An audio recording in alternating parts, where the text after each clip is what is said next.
Hello children, warmly welcome to Guru Gedara educational program. Today I am going to teach you another important lesson in grade 11 science syllabus which comes under unit 11, that is electronics. What do you think about this topic? When you hear about electronics, most of the students have a doubt. How can we answer for the questions relevant to electronics?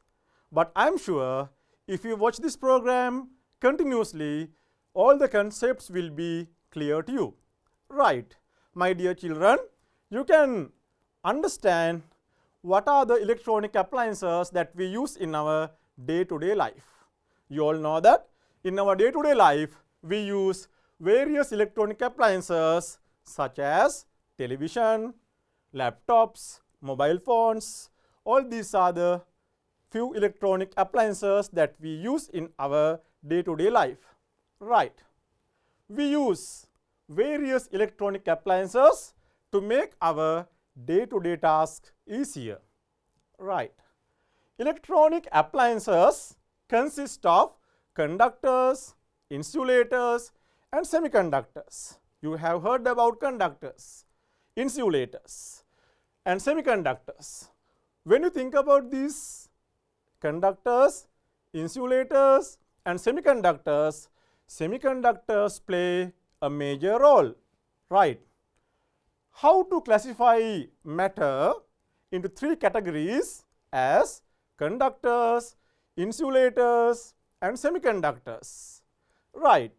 The criterion based on this classification is the conductivity of electricity or the ability of conducting electricity through these materials, because the conductivity of electricity differ from conductors, insulators, and semiconductors. Let's learn how it differ from one material to another material. Right. Conductors. First of all, we can pay our attention on conductors. What are conductors and how do we call a particular material as a conductor? My dear children, you can focus your attention. Materials that conduct electricity well under room temperature are called as conductors. You have studied this when you were in the grade 6. Materials that conduct electricity well under room temperature are called as conductors. What are the examples for conductors? Can you remember? Right. You can watch the examples. Metals and alloys are the common examples for conductors. What are the examples for metals? Copper, gold, iron, tin, aluminium, nickel, lead, zinc, and liquid mercury. Those are the examples for metals. What are called as alloys? Alloys are mixed metals. Right. We know carat 22 gold, nichrome, which is made up of nickel and chromium, soldering, lead, brass are examples for alloys. Right. Then let's think about insulators. What are called as insulators? Have you heard about insulators? Yes, you might have. Materials which do not conduct electricity under room temperature are called as insulators. They haven't the ability to conduct electricity through them. As you can see, nonmetals are good examples for insulators. Let's see some examples for nonmetals: sulfur, phosphorus, rubber, plastic, wax, glass, rocks, papers, dried wood, ebonite, perspex are good examples for insulators or the materials which do not conduct electricity. Right. Then, have you ever heard about the graphite? Yes, graphite is one allotrope of carbon. You know, my dear children, carbon has many allotropes: diamond, graphite, coal, charcoal, soot. All these are examples for allotropes of carbon. So, although the graphite, which is an allotrope of carbon, is a nonmetal, it conducts electricity. Why do I say so? Because earlier I told you metals and alloys are conductors, but most of the nonmetals are insulators. But here there is a special instance. Such an instance is called as incompatible instance. Why is that? Although the graphite is a nonmetal, it conducts electricity, right? Then semiconductors. What are called as semiconductors? Semi means in between conductivity and non-conductivity, right? We can define that materials which conduct only a little amount of electricity under room temperature as semiconductors. They conduct only very small amount of electricity under room temperature. Do you know some examples for semiconductors? Yes, you may know. Metalloids are the examples for semiconductors. What are the examples for metalloids that you know? Right. Silicon and germanium are good examples for semiconductors. These elements belong to fourth group of the periodic table, right? Then we have to understand where we apply these conductors, insulators and semiconductors in our day-to-day life, right? These are some examples.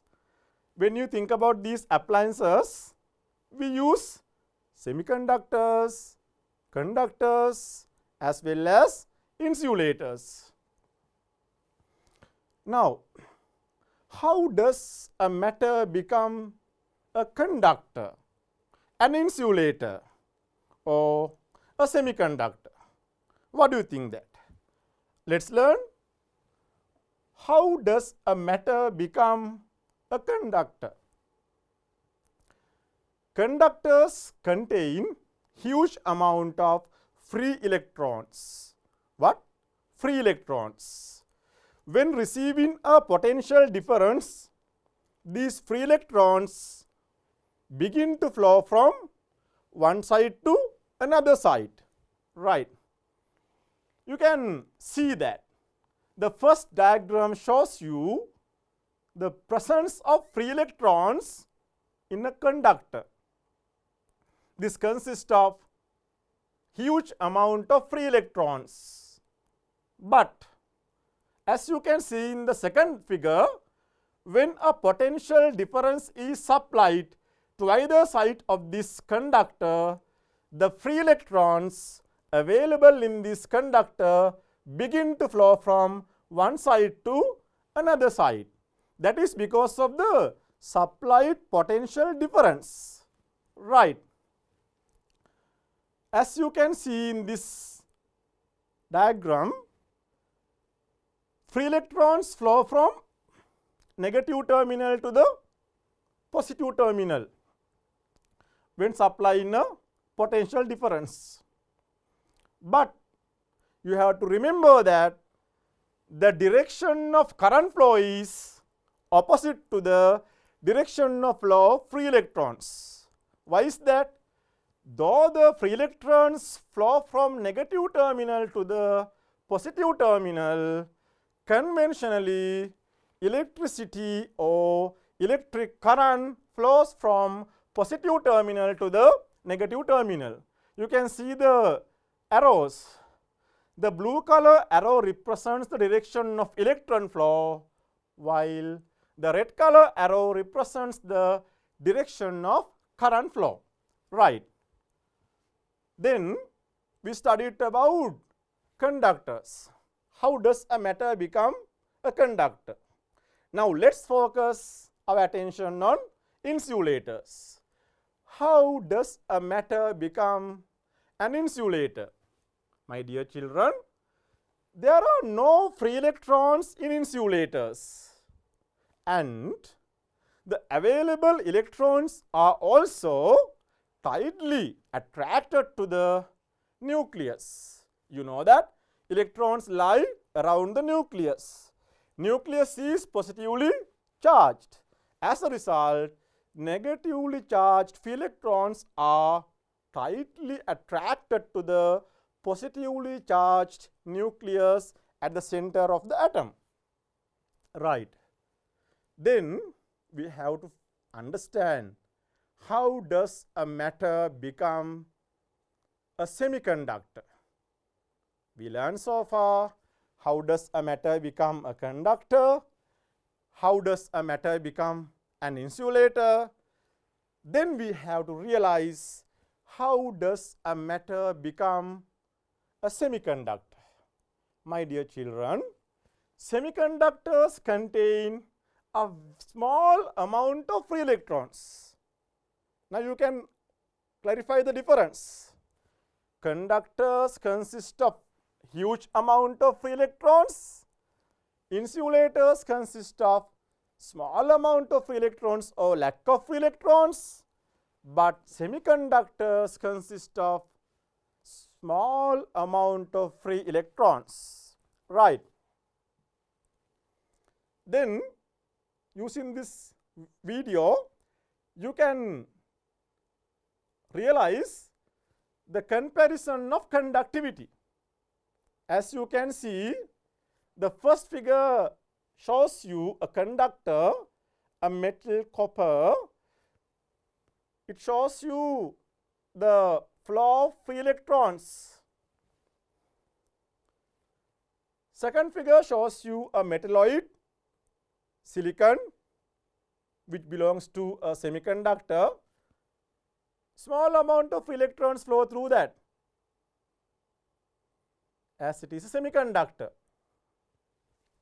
When you think about the third figure, it is a non-metal glass. There is no flow of electrons, because as we learned earlier, non-metals or insulators have no free electrons. That's the difference. Then you can understand the difference among conductors, insulators and semiconductors. All right, dear children, although we studied about conductors, insulators and semiconductors, in this chapter we mainly focus our attention on the semiconductors. Right. Then let's learn the effect of temperature on the electrical conductivity of semiconductors. As you can see, silicon atoms form covalent bonds with the nearby silicon atoms to become a lattice. This takes place at 0 Kelvin. You know, 0 Kelvin is the lowest temperature that an object can exist. Here, each and every silicon atom forms covalent bonds, very weak covalent bonds with nearby atoms to become a lattice. We call such a lattice as an atomic lattice, as it contains only silicon. Right. Then what happens when supplying heat, or when the silicon atom, silicon lattice receives heat? What happens?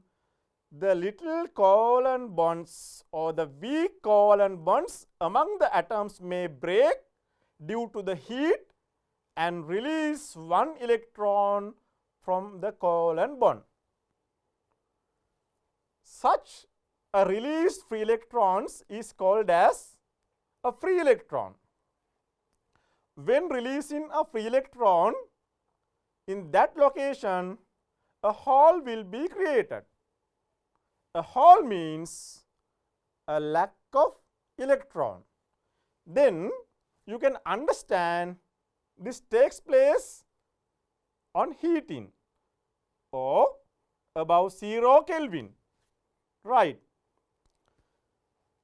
Then you can understand, my dear children, breaking down of covalent bonds results free electrons and holes in semiconductors, which act as charge carriers. You can remember, in conductors, free electrons act as the charge carriers, but in semiconductors there are two types of charge carriers as free electrons and holes. We consider free electrons as negatively charged charge carriers and holes as positively charged charge carriers. As a result, the conductivity of semiconductors increases with the temperature, right. Now, we are talking about the effect of temperature on the conductivity of semiconductors. Let's focus our attention on this simple diagram. When keeping a semiconductor between A and B at room temperature, here the green color represents a semiconductor at room temperature. What happens? If we keep this kind of semiconductor in between A and B, the brightness is low as the electrical conductivity is low at room temperature. Then, when keeping a semiconductor between A and B at a higher temperature, when the temperature is bit higher than the room temperature, then you can understand the brightness is higher than the previous instance. That means the brightness is higher as the electrical conductivity is high at high temperatures. Then what can we understand that? The conductivity of semiconductors can be increased by increasing the temperature. There is an effect of temperature on the conductivity of semiconductors.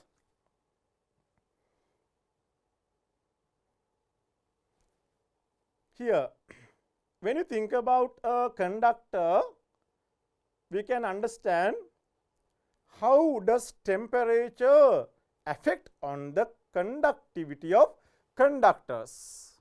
Here, as I told you earlier, conductors consist of large number of free electrons, but when the temperature increases, how does it affect on the conductivity of conductors?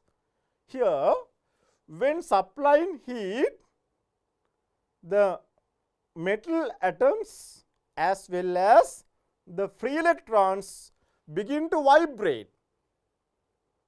Because of this vibration of metal atoms and free electrons, a turbulence is developed by vibrating atoms and free electrons due to the gained heat energy, and that obstructs the flow of current.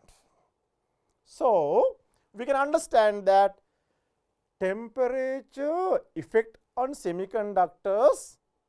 How does it affect? When the temperature increases, conductivity of semiconductors increases, but the same temperature effect in different way on the conductors. How? When keeping a conductor between A and B at room temperature, you can see the higher brightness of the bulb. The brightness is higher as the electrical conductivity is high at room temperature because we used a conductor. Now, if we keep a conductor between A and B at a high temperature, you can see when keeping a conductor between A and B at high temperature, what happens to the brightness? Brightness decreases. The brightness is low as the electrical conductivity is low at high temperature. Then what can you understand? Even though the temperature increases the conductivity of semiconductors, the temperature decreases the conductivity of conductors. Right. We can summarize the things that we learned so far. The conductivity of semiconductors increases with the temperature, while in conductors the conductivity decreases with the temperature. Now, let us focus our attention on silicon. You know, silicon is an element belong to fourth group in the periodic table. You can see a picture of silicon. Then we can realize the atomic structure of silicon. Here, silicon, it contains 14 electrons. In the outermost shell, there are 4 electrons. Here, this is the structure of a silicon lattice. Each and every silicon atom forms little covalent bonds with nearby silicon atom.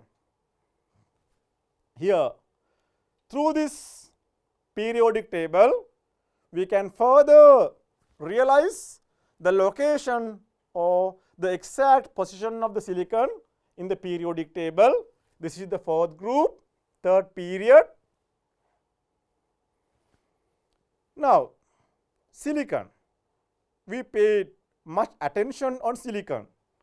How does silicon exist as a lattice? As we learned earlier, each silicon atom forms covalent bonds with 4 other surrounding silicon atoms to gain octet configuration. What is octet? You all know, you have studied when you were in the grade 10. All the atoms prefer to have 8 electrons in their outermost energy level. This is called as octet. Octet means having 8 electrons in the outermost energy level. In that instance, atoms become stable. You can watch the 3-dimensional figure of silicon and also the structure of silicon lattice. Right. Let us pay our attention on formation of free electrons and holes by breaking weak covalent bonds over heat. All right. Then we should be able to classify semiconductors into 2 categories. Do you know what are the 2 types of semiconductors? They are intrinsic semiconductors and extrinsic semiconductors. We are going to study more information about these 2 types of semiconductors in coming slides. Intrinsic semiconductors. Intrinsic semiconductors. You have heard this, right? Intrinsic semiconductors are pure semiconductors that contains only one element. Intrinsic semiconductors conduct only a little amount of electricity due to lack of free electrons and holes. Because we learned earlier, when heat is applied, the formation of holes and free electrons takes place, but there are only small amount of free electrons or holes, or we can say simply small amount of charge carriers. As they are pure semiconductors, they conduct only a little amount of electricity. This is a problem. So, we want to increase the conductivity of semiconductors by using a special manner.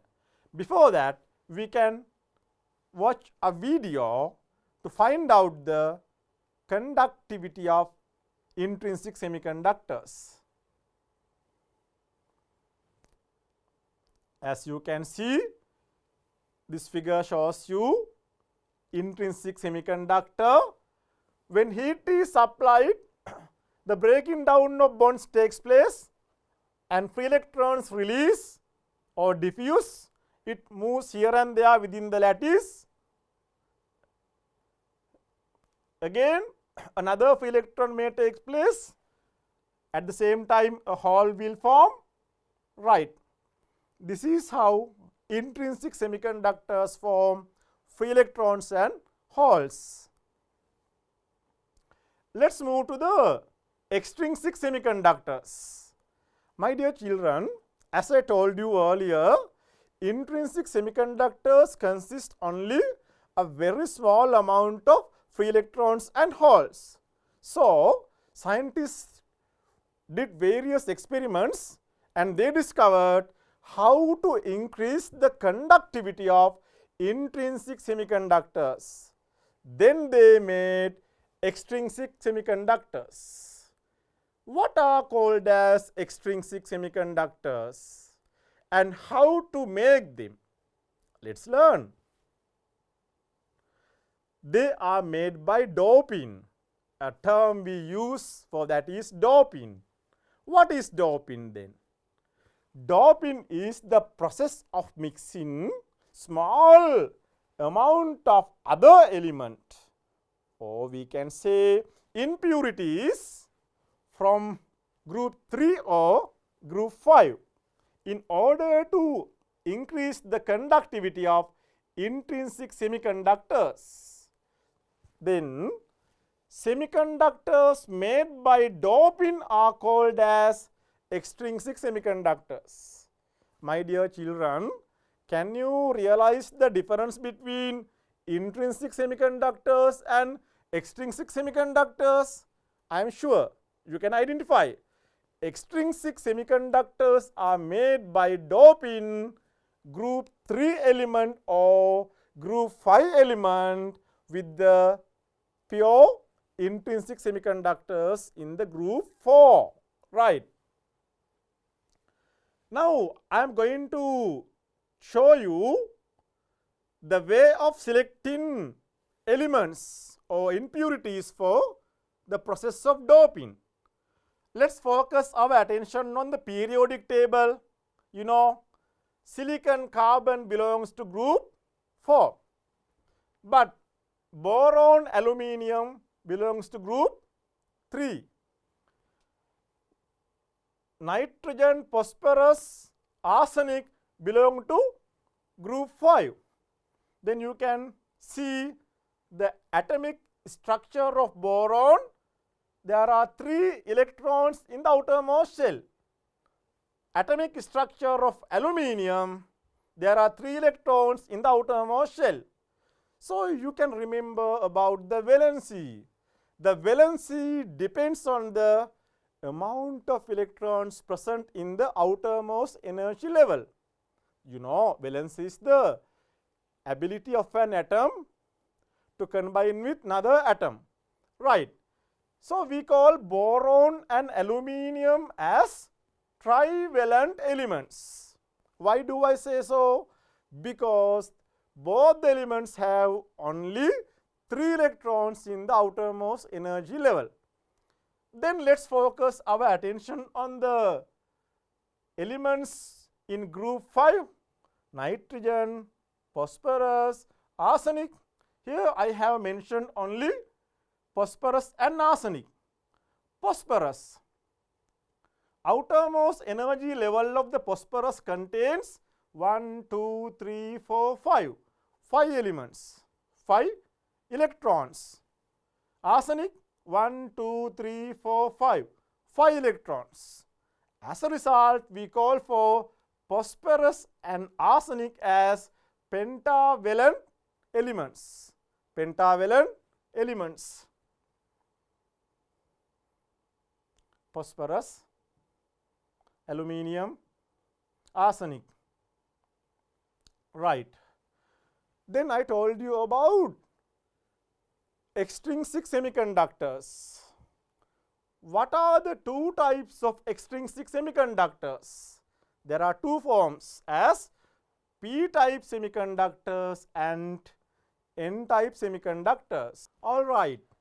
P-type semiconductors can be made by doping group 3 elements. We can dope boron or aluminium.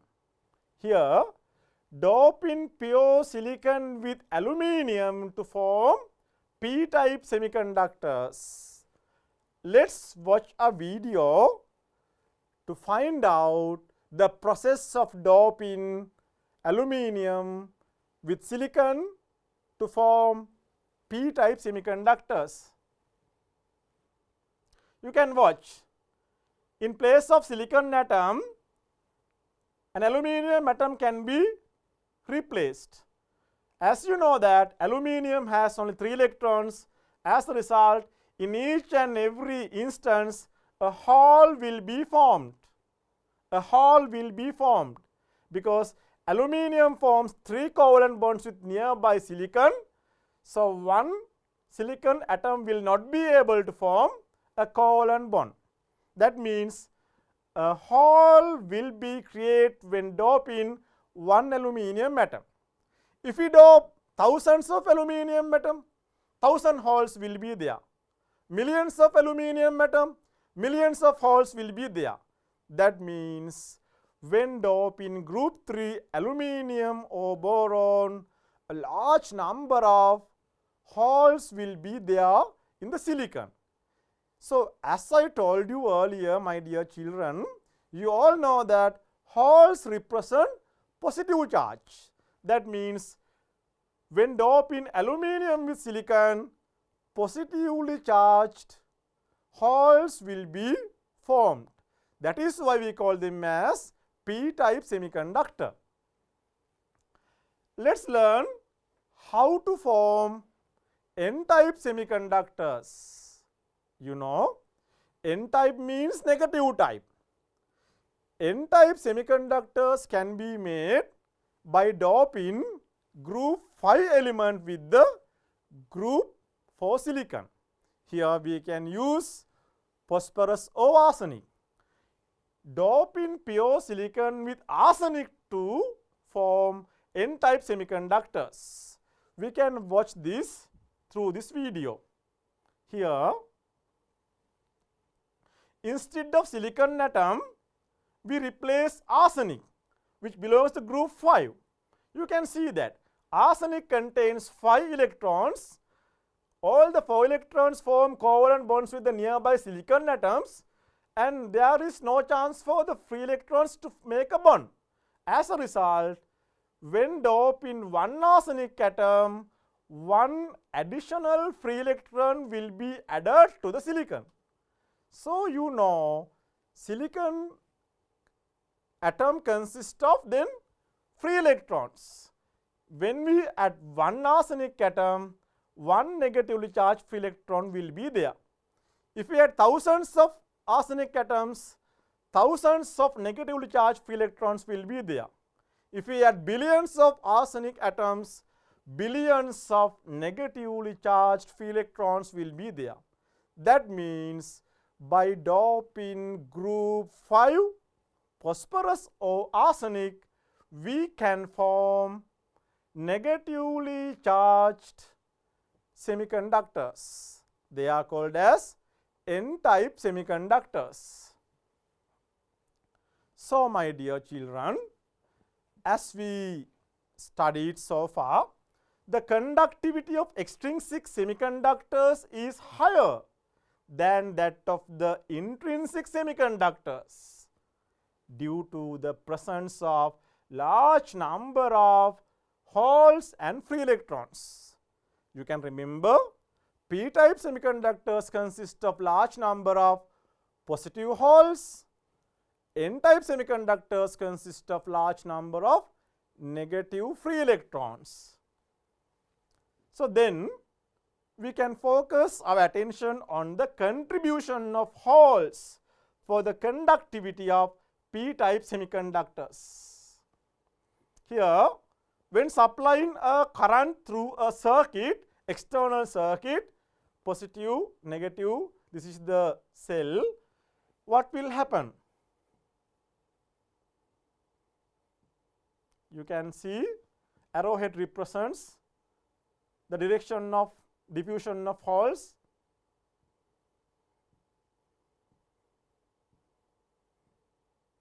Here, when change in the terminals of the cell, conduction of electricity occurs by the diffusion of holes.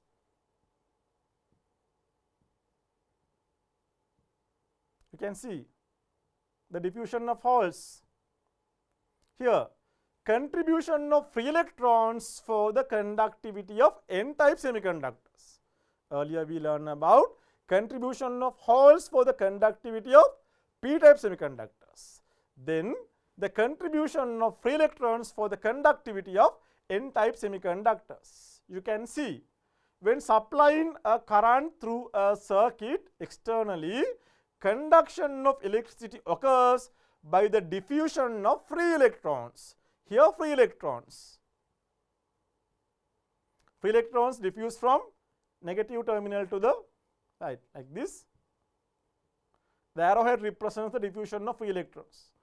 So when change in the terminals of the cell, conduction of electricity occurs by the diffusion of free electrons.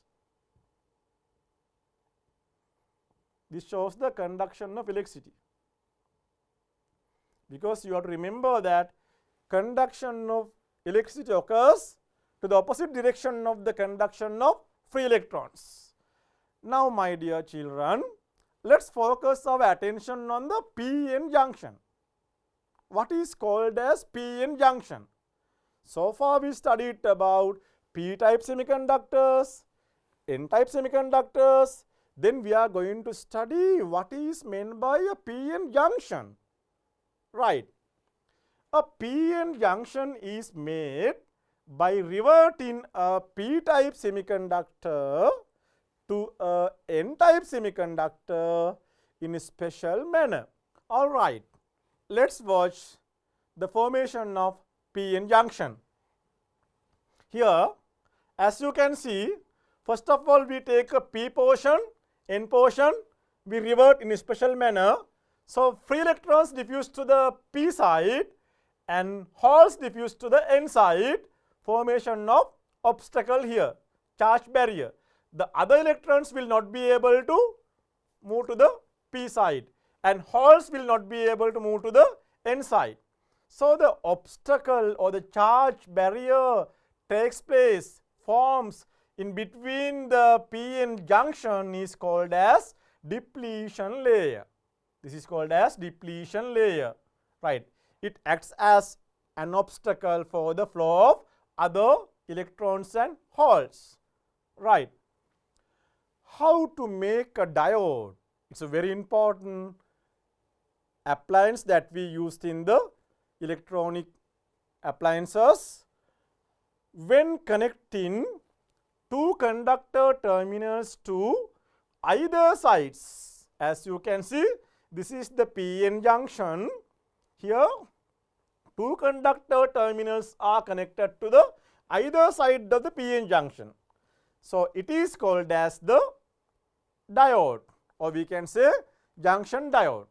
When connecting two conductor terminals to either sides of a p-n junction, a junction diode is made, right. So then we have to understand two different concepts. For the function of the diode, we can forward bias the diode and also we can reverse bias the diode. You have heard about forward biasing, reverse biasing, right. Forward biasing and reverse biasing of a diode, right. As you can see in this video, you can watch p-type semiconductors consist of large number of holes, positively charged holes.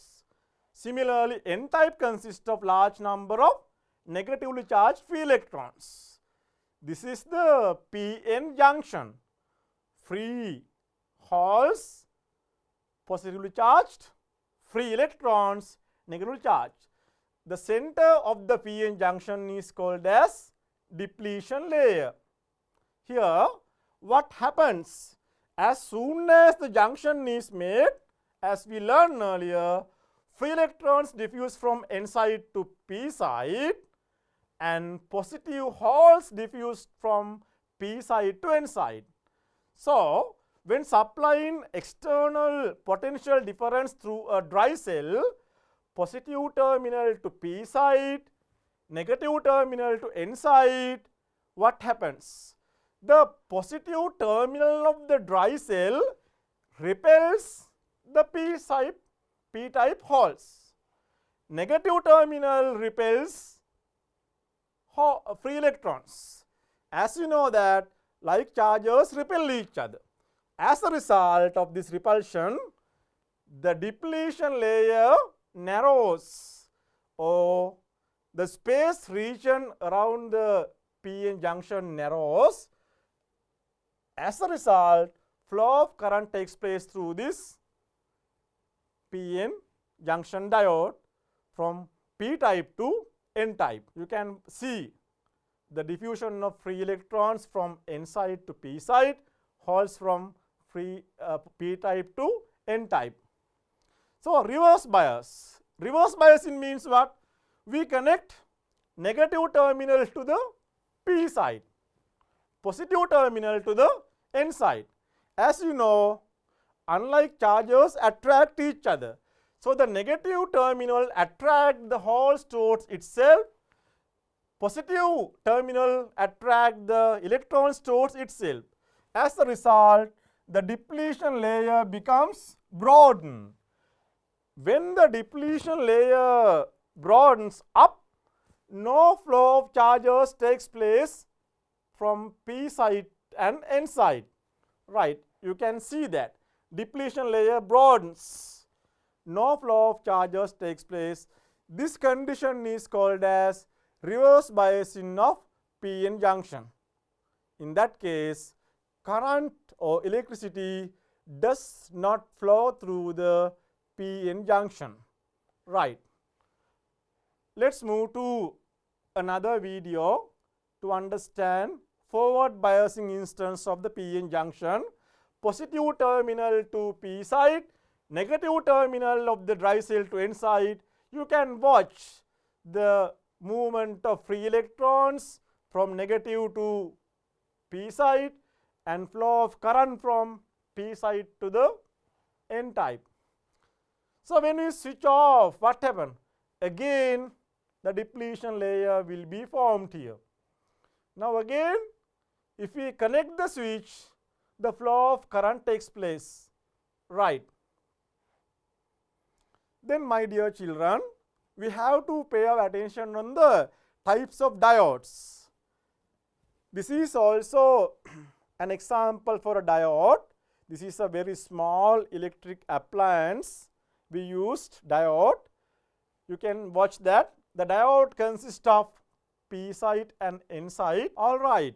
Now we have to understand the picture of the diode, the symbol of the diode, and also the parts of the diode clearly.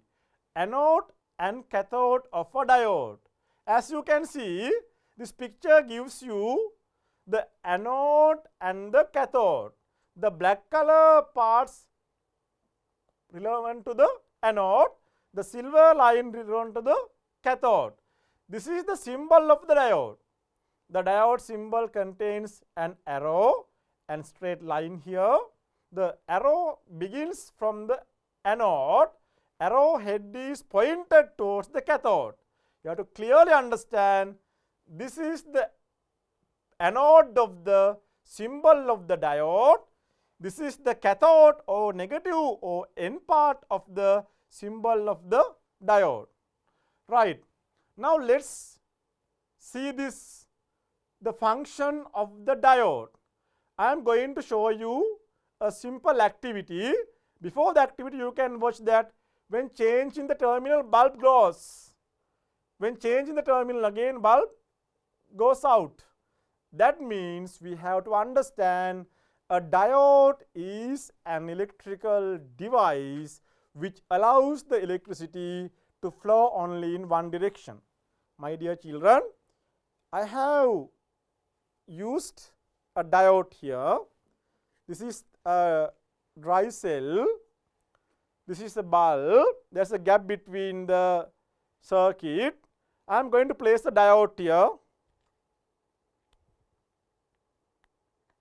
You can see bulb does not glow.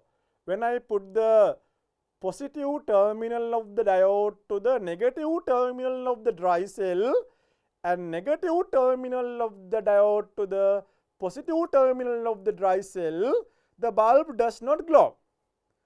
Then it means electricity does not flow from negative to positive or cathode to anode through a diode.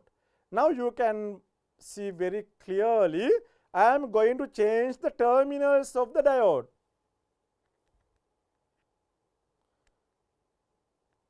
Now you can see that bulb glows. You can see that bulb glows. The bulb glows because of the flow of electricity through the diode. Now I am going to use another LED here, because you know you will learn in coming lessons LED is also a diode.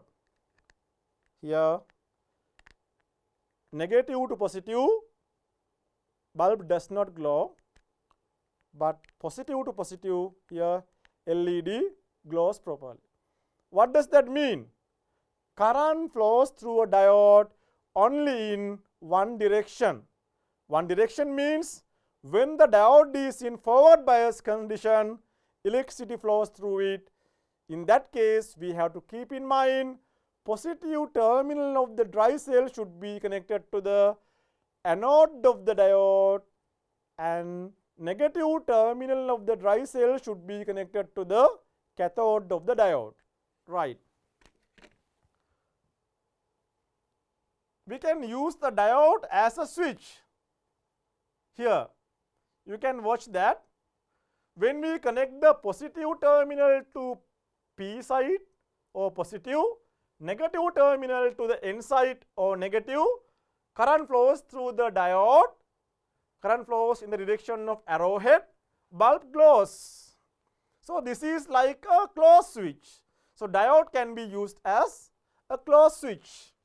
When you think about the next diagram, you can watch that negative terminal of the dry cell to the positive terminal or anode, positive terminal to the N side or cathode, current does not flow, bulb does not glow. So that means a diode can be used as an open switch or disconnected circuit. Right. Through this you can see the function of diode. Here current flows, here current does not flow because positive to negative doesn't flow, positive to positive current flows. Through this, what can we understand? A diode is an appliance which allows the electricity to flow only in one direction. A diode allows the electricity to flow only in one direction. Right. Then we have to focus our attention on the uses of diodes. Where we use diodes, my dear children? Many electronic components need a DC for their operations, but domestic power supply we obtain from the national grid consists of AC current. Domestic power supply, dynamos and generators produce AC current. AC means alternating current. DC means direct current. A diode is used to convert an alternating current into a DC current. Here you can understand the difference between DC current and AC current. The current in which the direction does not change with time is called as DC current. Here flow of electrons from negative to positive, current flows from positive to negative. This shows a DC current. This is the DC source. DC means we have used a dry cell here. Load, we can use a bulb or whatever the appliance here. Current always flow from positive terminal to negative terminal. This is the direct current. Then what is meant by AC current? Alternating current.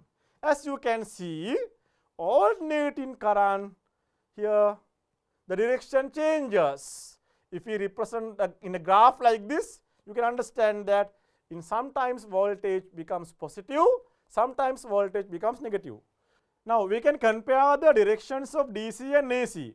Here DC current flows always from positive to negative terminal, but AC current, we use the symbol for the AC current, it alternates the direction. AC current always alternates the direction. Normally the direction of the AC current that we use in our houses alternates 50 times per second. Right. I am going to show you a simple activity to find out that one using the galvanometer. Here I have used a battery. Now you can watch that, my dear children. When I connect that, what happens? The galvanometer indicator deflects right there. Again you can watch that. It is in the center zero galvanometer. It deflects to right. Now if I change the terminals here, what happens? Terminals of the dry cell, you can watch that it deflects to left side here. That means current flows from positive to negative, only one direction. Now let's focus about the AC current. This is the structure of the dynamo. The dynamo produces an alternating current. Let's learn how does it vary.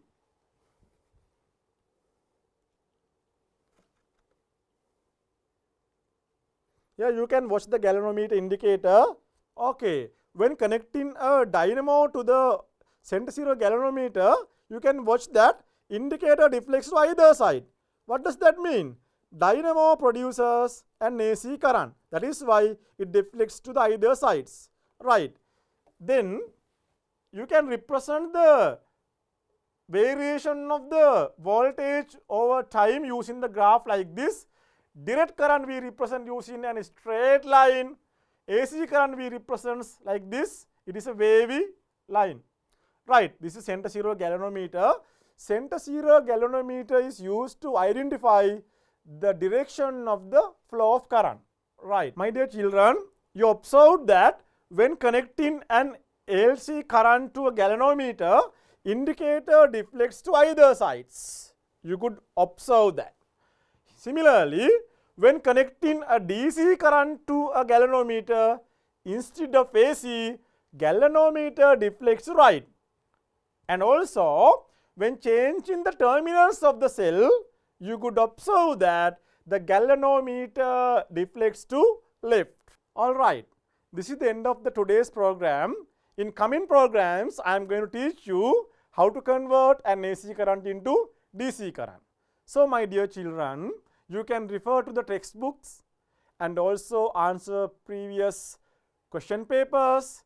At the same time, if you have further doubts, for the further clarifications, you can get the support from your class teacher. And if you want, you can watch this program again through channel NIE YouTube. Have a nice day.